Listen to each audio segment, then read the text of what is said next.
Bienvenidas, mentes curiosas. ¿Conocéis las estoicas meditaciones del emperador romano Marco Aurelio? ¿Es realmente posible mantenernos imperturbables ante cualquier problema que nos surja?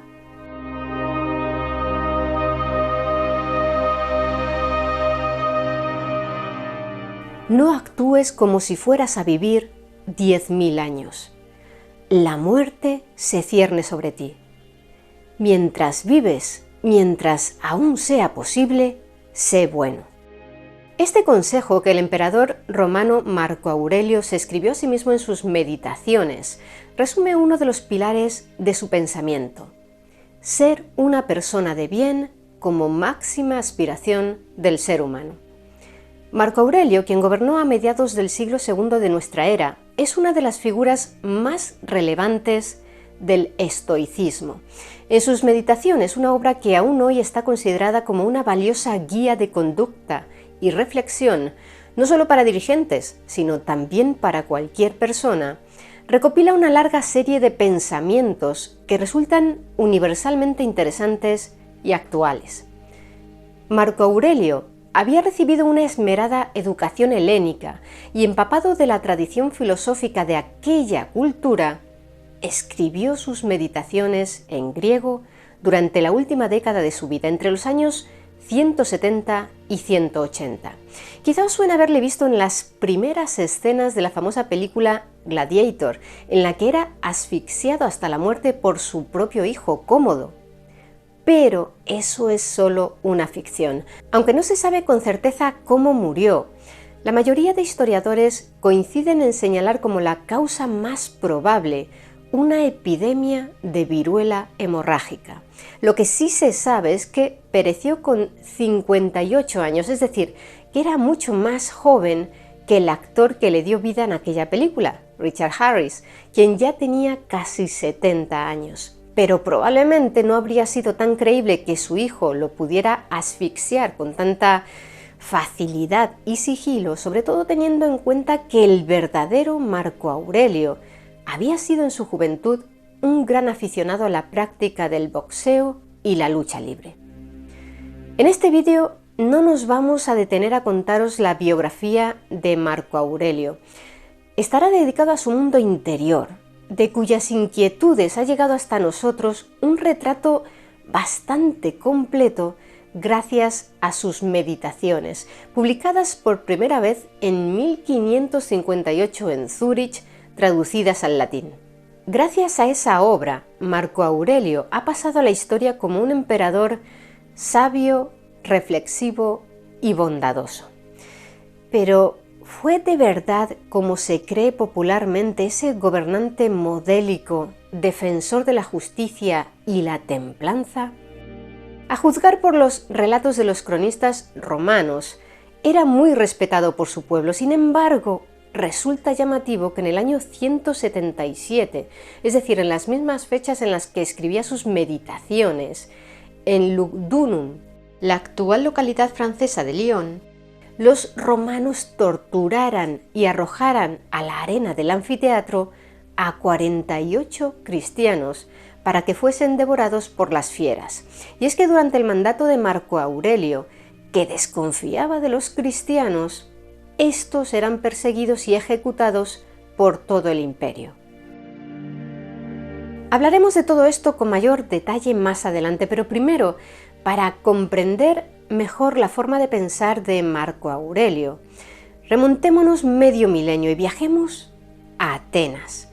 En aquella ciudad, hacia el 300 a.C., el pensador chipriota Zenón de Citio fundó la escuela filosófica estoica, que propugnaba llevar una vida virtuosa, o sea, de acuerdo con la naturaleza.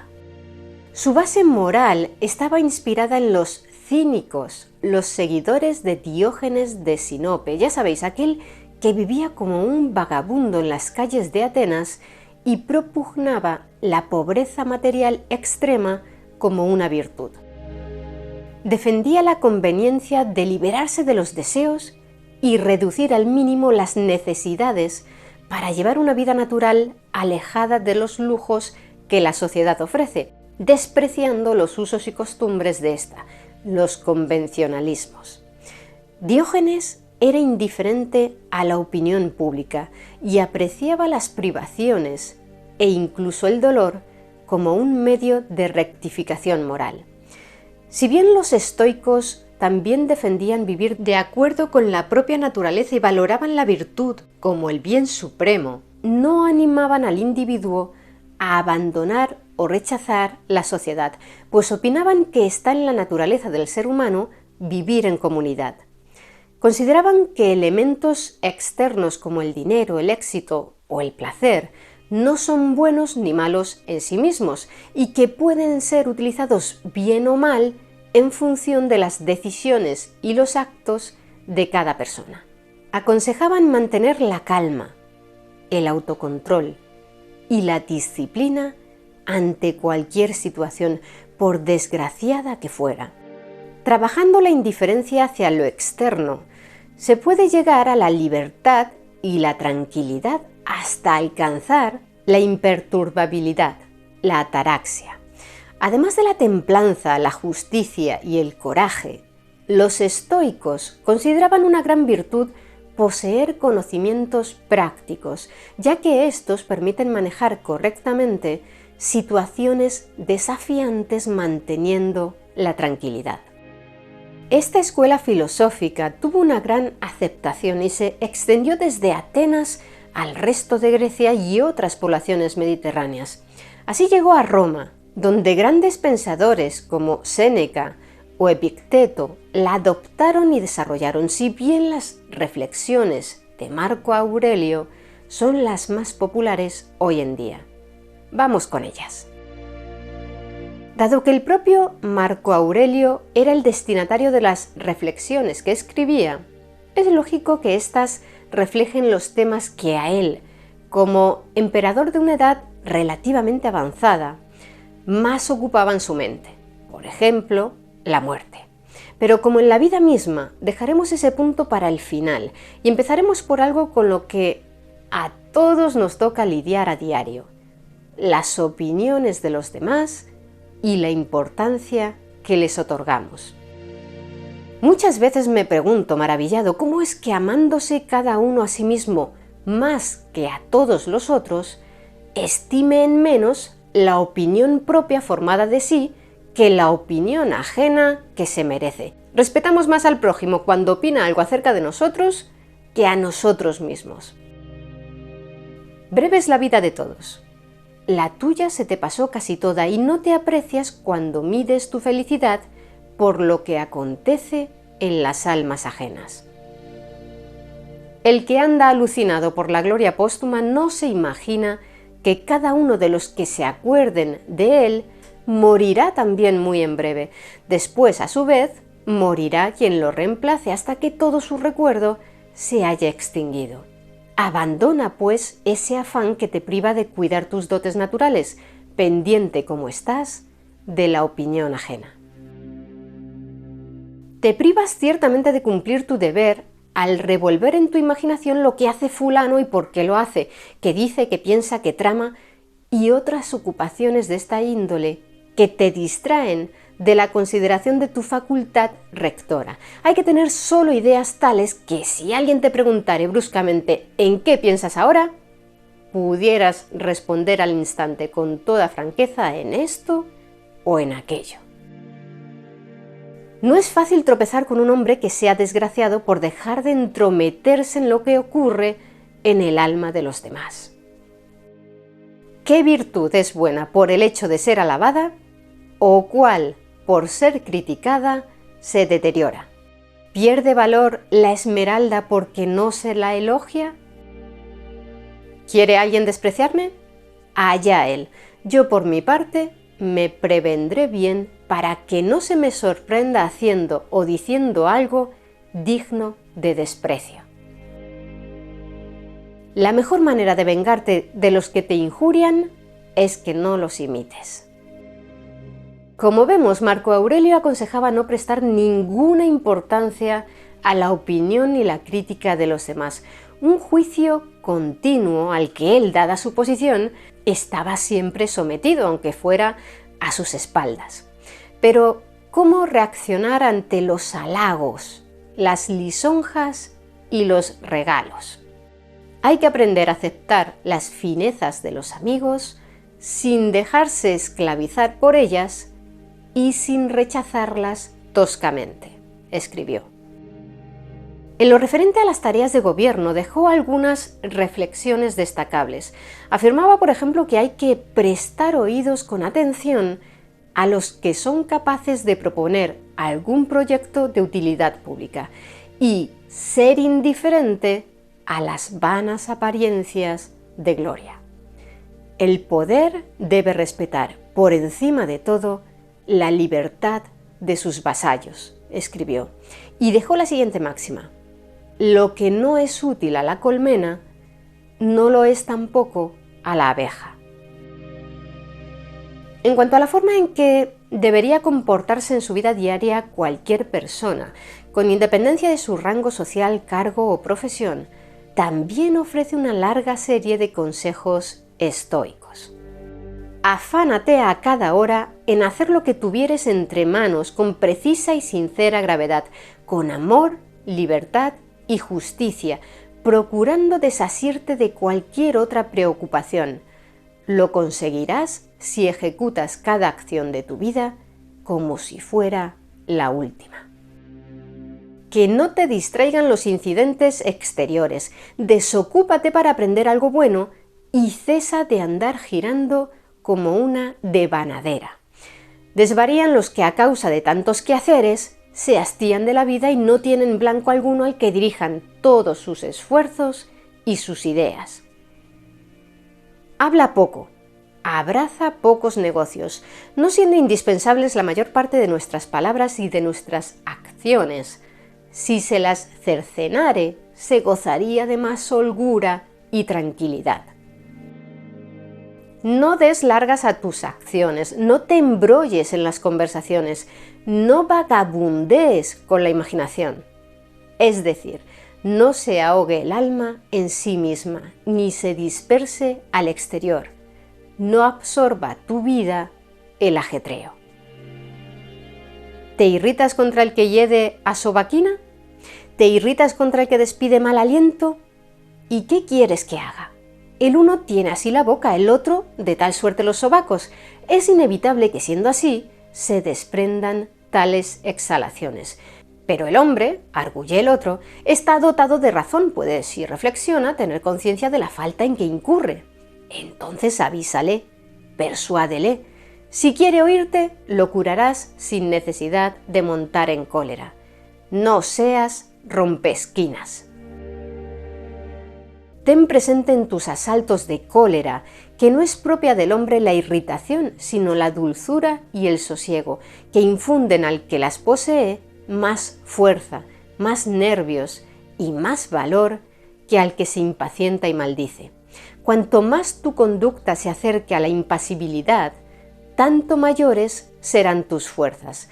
Así como la aflicción refleja debilidad, refléjala también la ira, que en ambos casos es uno herido y se da por vencido. Acostúmbrate a prestar la máxima atención a lo que dice el otro y, en cuanto te sea posible, intérnate en el alma del que habla contigo. Si algo no es decoroso, no lo hagas. Si no es verdad, no lo digas. Depende de ti solo tal empeño. En los ejercicios gimnásticos, alguno nos habrá arañado con sus uñas o echándosenos encima nos habrá arremetido con la cabeza. Pero ni lo damos a entender, ni nos ofendemos, ni le calificamos en lo sucesivo de traidor. Ciertamente nos guardamos de él, pero no como de un enemigo ni con desconfianza. Así sucede en las otras coyunturas de la vida. No nos preocupemos de muchas cosas que hacen aquellos hombres que son, por decirlo así, nuestros compañeros de gimnasio. Es posible esquivarlos sin odiarlos ni tenerlos por sospechosos. No te desazones por recibir ayuda ajena. Lo que te incumbe es cumplir con tu deber, como conviene al soldado asaltar la muralla. ¿Qué harías si por una cojera no pudieras escalar por ti solo las almenas y te fuera posible con la ayuda de otro. Sobre la pereza, Marco Aurelio tenía las cosas muy claras y las reflejó en este divertido diálogo consigo mismo. Por la mañana, cuando sintieses pereza al levantarte, piensa: yo me levanto para cumplir con los oficios propios de un hombre. Me desazonaré, pues, si voy a ejecutar aquello para lo que nací, para lo que vine al mundo. ¿A esto fui formado, para arrellanarme en la cama caliente entre mis cobertores? Pero esto, dirás, es más agradable. ¿Fuiste formado entonces para solazarte? ¿Naciste para la pasividad o para la actividad? ¿No ves cómo las plantas, los pájaros, las hormigas, las arañas, las abejas tienen cada cual su tarea propia y contribuyen a su vez al buen orden del mundo? Entonces tú, ¿no querrás hacer lo que incumbe al hombre? ¿No te apresurarás en poner en obra lo que se conforma con tu naturaleza? Y me dirás: también conviene descansar. Conviene, de acuerdo, pero la naturaleza prescribió sus límites al reposo, como en el comer y beber. ¿Y tú no traspasas los límites más allá de lo que es menester? Conviene obrar, y tú no solo no cumples tu deber, sino que te quedas más atrás de lo que pueden tus fuerzas. No te amas de veras a ti mismo. Si en realidad te amases, amarías tu naturaleza y tu destino. En contraposición a Diógenes y los cínicos, Marco Aurelio defendía la sociabilidad. Procura durante toda tu vida, escribió, preservar tu inteligencia de una deformación contraria a la naturaleza de un ser inteligente y sociable. Será un desterrado el que huye de acomodarse a la razón social, ciego el que tiene cerrados los ojos de la inteligencia, mendigo el que necesita de otro y no posee en sí mismo todo lo que es útil para la vida. Es, en resumen, un miembro amputado de la sociedad el que separa su alma de la de los seres racionales, siendo ésta una misma en todos ellos. Está demostrado desde hace tiempo que nacimos para estar en sociedad.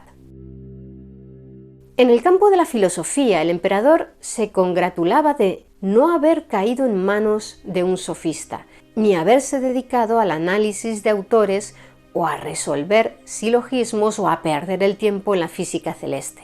De igual manera se daba a sí mismo este consejo: no te desazones, ni desfallezcas, ni te impacientes si no logras comportarte íntegramente según los principios rectos de la filosofía. Al contrario, al sentirte fracasado, vuelve a embestir de nuevo y acéptalo todo de buen grado, con tal de que el mayor número de tus acciones se conforme a la obligación de un hombre. Marco Aurelio creía que todo ser humano está formado por tres elementos: cuerpo, espíritu e inteligencia, siendo esta última la facultad rectora que acciona a la persona y que debe estar sometida a los dictados de la razón. Hay que permanecer impasible, impermeable a lo externo y desechar las pasiones y la imaginación para, con el bien común siempre en mente, actuar de manera racional, justa y bondadosa. Os recopilamos a continuación otra serie de reflexiones y autoconsejos estoicos del emperador romano. Apenas amanezca, hazte en tu interior esta cuenta: hoy tropezaré con algún entrometido, con algún ingrato, con algún insolente, con un doloso, un envidioso, un egoísta.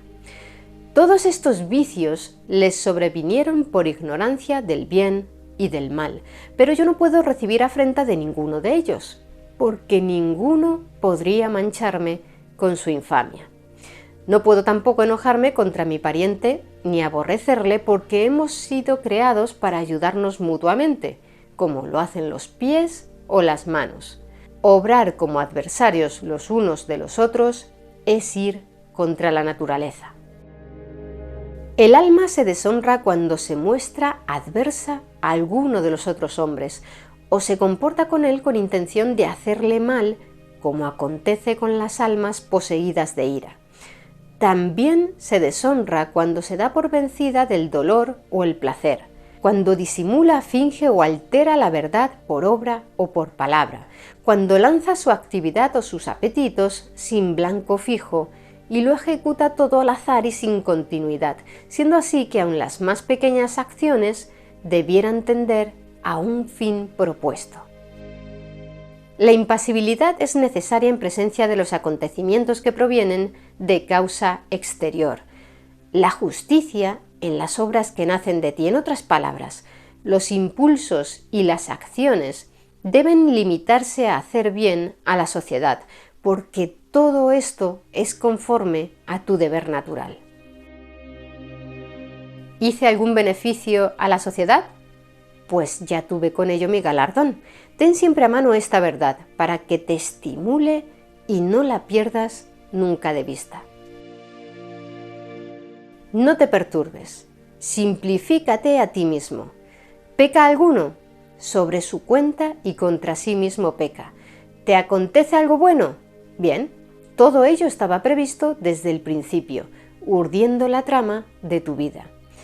En suma, breve es la vida. Conviene aprovechar el presente, usándolo con reflexión y justicia.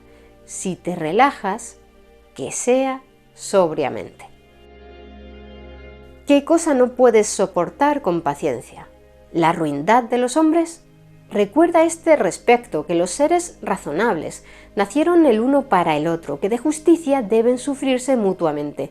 Piensa en los que, heridos de muerte, dados a la enemistad, al odio, traspasados por la lanza, están tendidos en la tumba, reducidos a cenizas. Cálmate, pues. Infeliz de mí, dice uno, porque tal cosa me aconteció. No, al contrario. Dichoso yo, porque habiéndome ocurrido esto, continúo sin pena alguna, ni quebrantado por lo presente, ni amedrentado por lo venidero. Una semejante desgracia hubiera podido ocurrir a cualquier otro, y éste no hubiera sabido continuar como yo, sin apenarse. Mientras yo no opine que hay algún mal en lo que me ha acaecido, no experimento daño alguno, y en mi mano está el no imaginármelo. Tu inteligencia será cual la hagan tus ideas habituales, pues el alma queda imbuida de sus ideas. Impregna la tuya con pensamientos como este. Allí donde se puede vivir, es posible también vivir bien. El hombre feliz es el que labra una buena fortuna, y una buena fortuna no consiste en otra cosa que en las buenas inclinaciones del alma, los buenos deseos y las buenas acciones. En las peores adversidades, válgate esta máxima de Epicuro: el dolor no es insufrible ni eterno, si te acuerdas de sus límites y no lo imaginas mayor de lo que es en realidad. Es cosa risible que no procures preservarte de tu propia maldad, pudiendo hacerlo, y en cambio intentes huir de la maldad de otros, lo que es imposible. Propio es del hombre amar incluso a los que le ofenden. Esto es lo que tú harás si tienes presente que también ellos son tus allegados, que pecan por ignorancia, que dentro de poco tanto tú como ellos moriréis, y sobre todo que ellos no te causaron ningún daño, ya que no han hecho a tu facultad rectora peor de lo que antes era.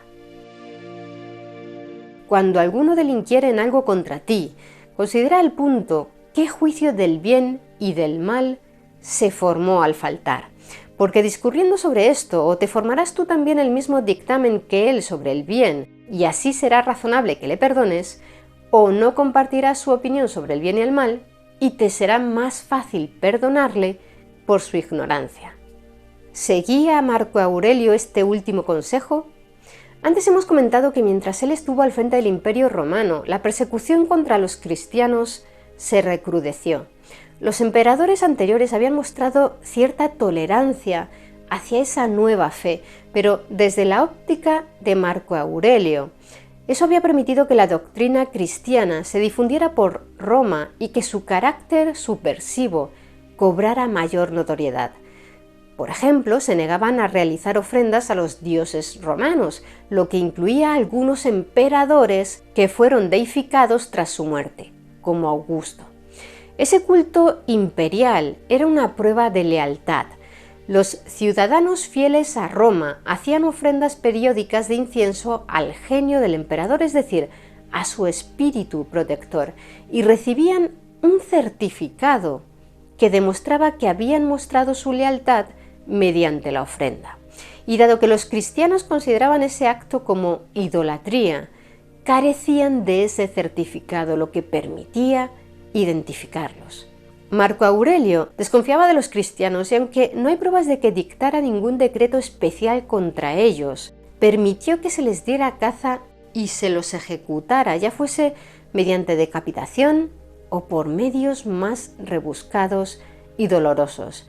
Por ejemplo, en el caso que mencionamos al principio, el de los 48 mártires de Lyon, hubo una muerte especialmente truculenta, la de una esclava llamada Blandina. Según los cronistas de la época, soportó una larga serie de torturas con un estoicismo que habría sido admirado por el propio Marco Aurelio. Luego, cuando los mártires fueron conducidos al anfiteatro para su ejecución, ella fue atada a un madero en medio de la arena.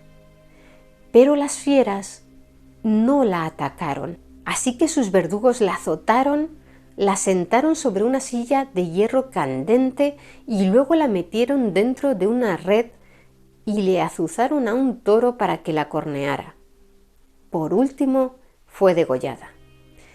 ¿En qué lugar dejan a Marco Aurelio esas prácticas salvajes tan alejadas de la bondad que se aconsejaba a sí mismo? ¿Eran simplemente una falta de coherencia entre pensamiento y acto? ¿O eran justificables desde su punto de vista porque él considerase que la persecución del cristianismo era beneficiosa para el bien común de los ciudadanos, en previsión de que la intolerancia de los cristianos hacia otros cultos perjudicase la convivencia futura si lograban propagar su doctrina?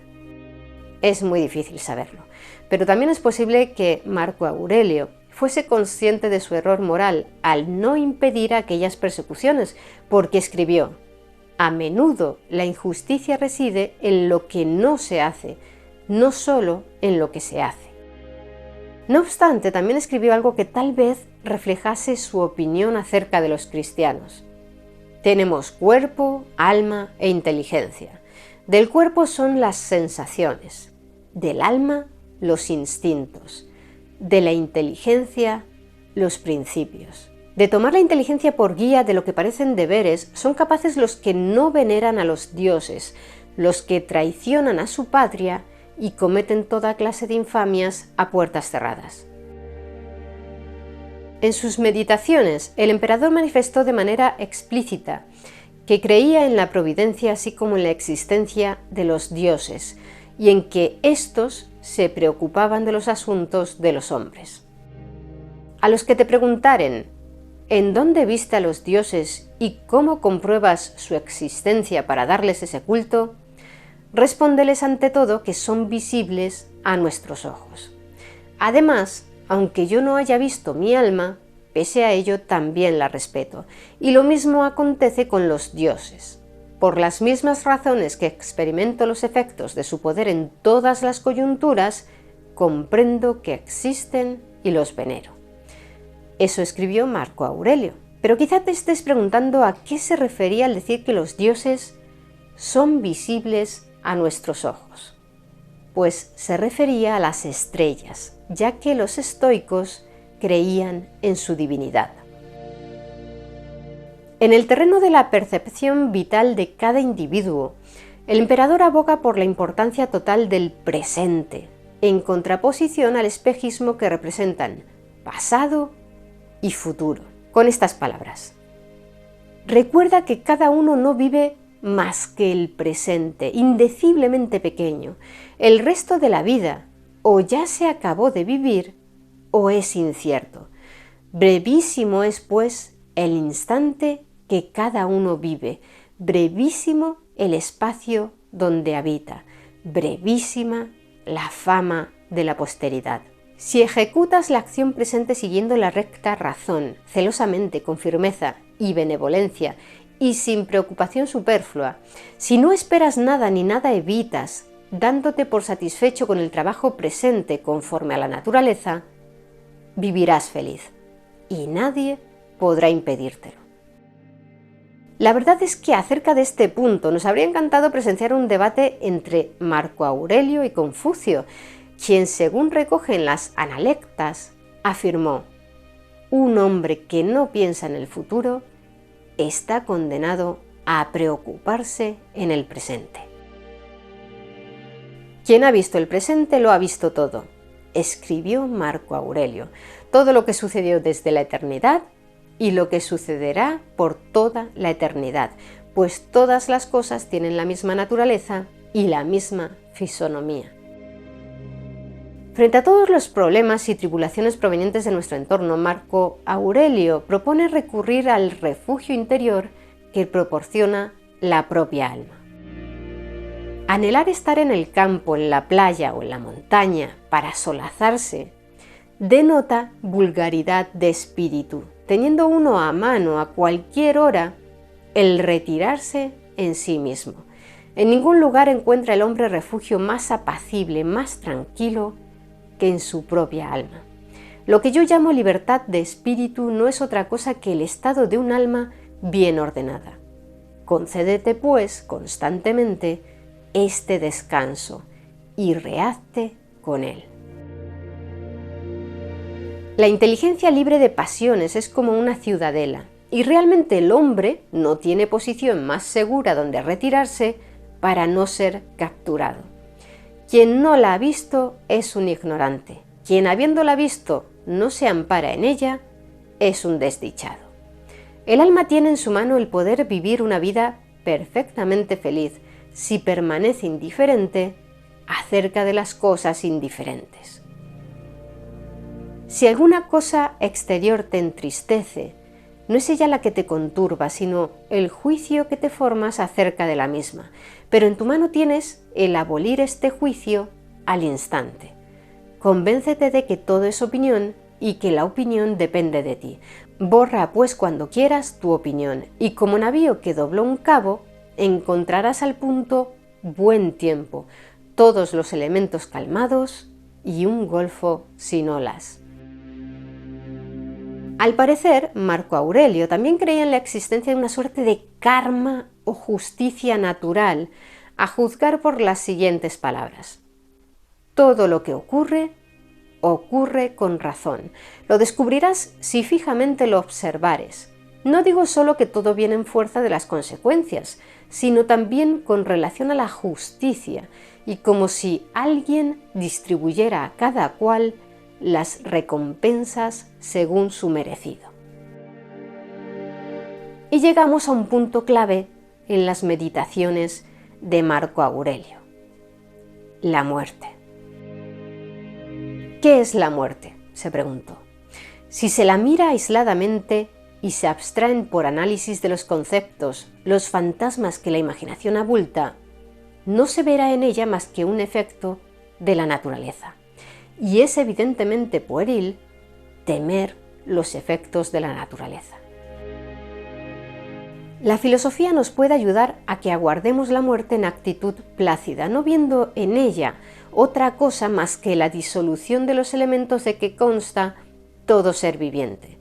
Si no hay nada temible para los propios elementos en esa transformación incesante de uno en otro, ¿por qué temer la transformación y disolución?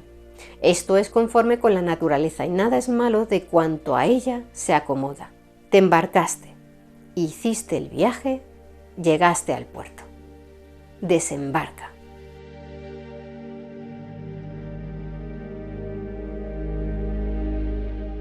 El que teme la muerte, teme o bien la insensibilidad o bien otro género de sentimiento. Si la sensibilidad quedare anulada, no percibirás el menor mal. Y si adquieres otra especie de sensibilidad, serás un ser diferente y con ello no habrás cesado de vivir. Alejandro de Macedonia y su mulatero, muertos los dos, vinieron a parar en una misma cosa, o bien fueron reasumidos en las mismas razones generadoras del mundo, o bien se dispersaron igualmente entre los átomos. ¿Y qué respondía Marco Aurelio a la cuestión de cuál es el destino del alma tras la muerte? Contestaba lo siguiente: así como en la tierra los cuerpos de los difuntos, después de haber subsistido por algún tiempo, se transforman y se disuelven para dejar sitio a otros cadáveres, del mismo modo las almas traspasadas a la región del aire, después de haber permanecido en ella por algún tiempo, se disipan y se abrasan en la razón generatriz universal, que las recibe de nuevo, y de esta manera dejan sitio a las otras almas que van a establecerse en sus parajes. Y se recordaba a sí mismo una frase de Epicteto: no eres más que una pobre alma que arrastra un cadáver. Por último, nos gustaría compartir con vosotros esta curiosa reflexión, capaz de encontrar la utilidad de un pensamiento pesimista, que Marco Aurelio formula sobre la muerte. Nadie es tan afortunado que en su última hora no tenga a su lado quien se alegre del triste acontecimiento. Si era hombre virtuoso y sabio, al cabo no dejará de haber quien diga para sus adentros: ¿va a dejarnos respirar al fin este pedante? Si pensares en esto estando a punto de morir, partirías más fácilmente gracias a la siguiente reflexión: parto de la vida en tales circunstancias que hasta mis compañeros, que me han costado tantos afanes, ruegos y cuitas, son los primeros en desear que me salga, esperando recibir con mi muerte algún alivio. ¿Por qué debería apetecerte entonces mantenerte aquí por más tiempo?